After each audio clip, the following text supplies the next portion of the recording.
What's up, world? Recently, the Dalai Lama said something and Twitter's caught on fire. Everyone's attacking the Dalai Lama, trying to cancel him on Twitter, which is the term they use when connoisseurs of outrage don't know how to communicate about things they don't like. So, here's what the Dalai Lama said. I'm open to having my successor be a woman, but I think she should be attractive. Ah! Face value, it seems like, oh yeah, of course we should attack that guy. Like, what's he ever done in the world? But here's the deal. I think the Dalai Lama's right. I do. But I don't think it's what you think. I think the Dalai Lama's right because I hypothesize the Dalai Lama is wise enough that he sees the world as it is. He's wise enough to acknowledge how the world is and how people are in the world, rather than being delusional enough to pretend the world is the way he wants it to be, or pretending the world is the way it should be according to the PC script. But here's the deal. The way the world is, and I think the Dalai Lama sees it, there's a lot of people in this world who are very intolerant to things and people that they find unattractive.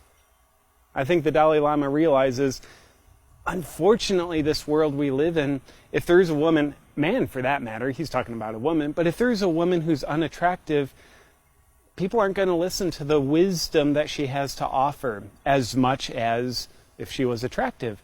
Now, I don't think the Dalai Lama wrote that script. Here's the way the world should be. We should not listen to unattractive people and things. But I think he's wise enough to know, like, oh, that's how the world is. And there's wisdom that comes from the person in the Dalai Lama's position that the world needs to know. So, of course, we need a messenger that delusional people are willing to listen to. So I think the Dalai Lama knows people are intolerant to things and people they find unattractive. Case in point, all the connoisseurs of outrage that start attacking the Dalai Lama for his statement, they found his statement to be very unattractive. And they became very intolerant to his unattractive statement.